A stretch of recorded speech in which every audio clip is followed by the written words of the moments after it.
नमस्कार, स्वागत है आपका। लोकसभा चुनाव की तैयारियां दोनों पार्टी जोर शोर से कर रही है। इसी तरह राजस्थान में भी 25 की 25 लोकसभा चुनाव का बिगुल बज चुका है। फार्म भरने जा रहे हैं कैंडिडेट और बहुत सारी जगह पे भर चुके हैं। एक एक सीट पर हम बात कर रहे थे। इसी सीट अब आज मैं जिस समय आपसे बात कर रहा हूं, मैं आपसे बात करूंगा बाड़मेर जैसलमेर की सीट, जो धीरे धीरे देश के हर कोने में आवाज गूंज रही है बाड़मेर जैसलमेर के बारे में। वैसे भी लोकसभा की सीटों को क्षेत्रफल वाइज दृष्टि से देखें तो सबसे बड़ी जो सीट है पूरे देश में, भारत में, उसमें 2 नंबर पर आती है बाड़मेर जैसलमेर सीट। और आज भारत में इस सीट की चर्चा क्यों है, अलग अलग जगहों पर चर्चा क्यों है? चर्चा इसलिए है कि दोनों पार्टियों ने, राजस्थान में 2 ही पार्टियां सामान्यतः आपस में टक्कर लेती है। दोनों पार्टियों ने बाड़मेर जैसलमेर सीट पर अपने उम्मीदवार उतार दिए हैं। बीजेपी की तरफ से कैलाश चौधरी और कांग्रेस की तरफ से हाल ही में आरएलपी छोड़कर आए उमेदवार राम बेनीवाल। उमेदवार राम बेनीवाल पहले दिल्ली पुलिस में थे। दिल्ली पुलिस की नौकरी छोड़कर उन्होंने हनुमान बेनीवाल जी की पार्टी आरएलपी ज्वाइन की थी। उसकी टिकट पर यहां से पहले चुनाव लड़ चुके हैं। अब वो आरएलपी छोड़कर कांग्रेस में आ चुके हैं। कांग्रेस के सिंबल पर यहां सिंबल पर चुनाव लड़ रहे हैं। चर्चा यह है कि क्यों ये इतनी हॉट सीट बन चुकी है, इतनी चर्चा में आ चुकी है। इन दोनों कैंडिडेट के साथ ही एक तीसरा कैंडिडेट हैंडपंप की लड़ाई लेके आया है, वो है रविंद्र सिंह भाटी। जी हां, मैं सही बोल रहा हूं। जब रविंद्र सिंह भाटी जयनारायण यूनिवर्सिटी यानी जोधपुर का प्रेसिडेंट रह चुके हैं, उसके बाद में शिव से निर्दलीय विधायक चुने गए। यानी शिव विधानसभा सीट से पहले उन्होंने बीजेपी की सदस्यता ग्रहण की थी। बीजेपी ने वादा किया था कि हम आपको टिकट देंगे, लेकिन एंड टाइम पे उनकी टिकट काट दी जाती है और आरएसएस की पृष्ठभूमि से आने वाले को टिकट दे दी जाती है, स्वरूप सिंह खारा।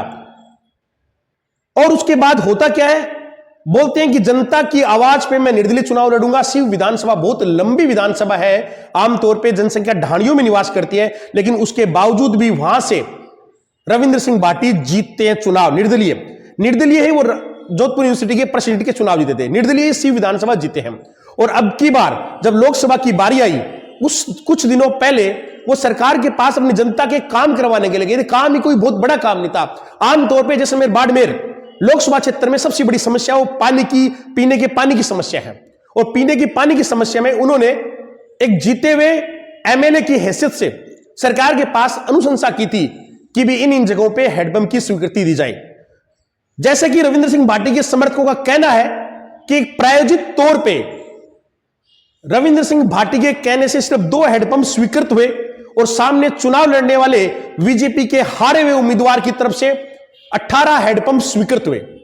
कहां 2 और कहां 18, और हो गए उसको बाकायदा लेटर पर, प्रायोजित तौर पर लेटर पर लिखकर सोशल मीडिया के माध्यम से हर जगह प्रचार किया गया, जिससे रविंद्र सिंह भाटी के समर्थकों को ठेस लगी कि हमने उम्मीदवार जिताया है, लेकिन वो उम्मीदवार काम नहीं करा पा रहा है, सरकार से तालमेल नहीं बिठा पा रहा है।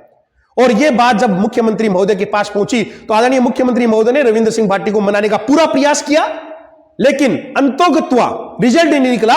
और रविंद्र सिंह भाटी ने देव दर्शन यात्रा के नाम से अपने क्षेत्र में लोगों से मिलना जुलना चालू किया। अपने समर्थकों से पूछा कि हमें चुनाव लड़ना चाहिए या नहीं लड़ना चाहिए। रिजल्ट क्या रहा? रिजल्ट यह रहा कि उन्होंने ऐलान कर दिया कि मैं लोकसभा चुनाव लड़ूंगा। जब उन्होंने ऐलान किया था उस समय प्रत्येक व्यक्ति मानता था कि यह मोदी लहर है और मोदी लहर में रविंद्र सिंह भाटी टिक नहीं पाएंगे, कैलाश चौधरी आराम से जीत जाएंगे, इन्होंने अपनी जिंदगी का सबसे बड़ा गलत फैसला लिया है, ऐसा कई लोगों का मानना था। लेकिन जैसे ही अपने विधानसभा क्षेत्र में घूमने लगे, रैलियां करने लगे, मीटिंग करने लगे, लोगों ने हाथों हाथ लिया। 36 बिरादरी का नारा देकर मैदान में कूदने वाले रविंद्र सिंह भाटी को प्रत्येक जाति ने सुबह दिन रात किसी भी समय में हाथों हाथ लिया और हजारों की संख्या में भीड़ इकट्ठी होकर कहा कि आपको चुनाव लड़ना चाहिए। रविंद्र सिंह भाटी ने जब ये भीड़ देखी, उसको लगा कि मुझे चुनाव लड़ना चाहिए, उन्होंने अपने ऐलान को और मजबूत किया। तब तक दिल्ली से और जयपुर से अनेक समाचार रविंद्र सिंह भाटी के समर्थकों या रविंद्र सिंह भाटी के पास पहुंचाना चालू किया कि रविंद्र सिंह भाटी बात करें, मंच पर बैठकर बात करते हैं, उनको चुनाव नहीं लड़ना चाहिए, आगे कुछ और बड़ा कैरियर उनके लिए हो सकता है। लेकिन रविंद्र सिंह भाटी ने कहा कि मेरी गाड़ी में रिवर्स गियर नहीं है।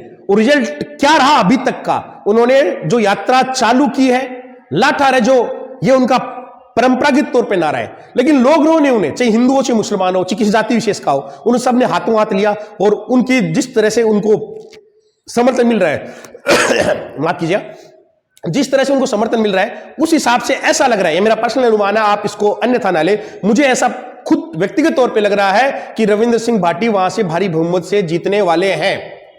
ऐसा लग रहा था कि रविंद्र सिंह भाटी के साथ भीड़ है, लेकिन अगर मोदी या कोई बहुत बड़ा नेता जो पॉपुलर है देश में वो दौरा करेंगे तो बीजेपी की लहर वहां पे वापस हो सकती है। लेकिन पिछले 3-4 दिनों में, मैंने आपको पहले भी कहा था, लोकसभा चुनाव के समीकरण प्रत्येक 3-4 दिन में बदलते जाते हैं। अभी तक 3-4 दिनों में जो समीकरण बदले वो आपके सामने पेश कर रहा हूं, उस समीकरण के हिसाब से बाड़मेर जैसलमेर सीट निश्चित तौर पर निर्दलीय के साथ जा रही है और रविंद्र सिंह भाटी वहां से जीत रहे हैं। और एक चमत्कार होगा, अगर ऐसा परिणाम होता है तो शायद आप और मैं इस बात से स्वीकार करेंगे। अगर आप किसी दल व्यक्ति विशेष के समर्थक हो सकते हैं, लेकिन आप इस बात का मेरा समर्थन करेंगे कि रविंद्र सिंह भाटी के साथ निश्चित तौर पे कुछ चमत्कारी है।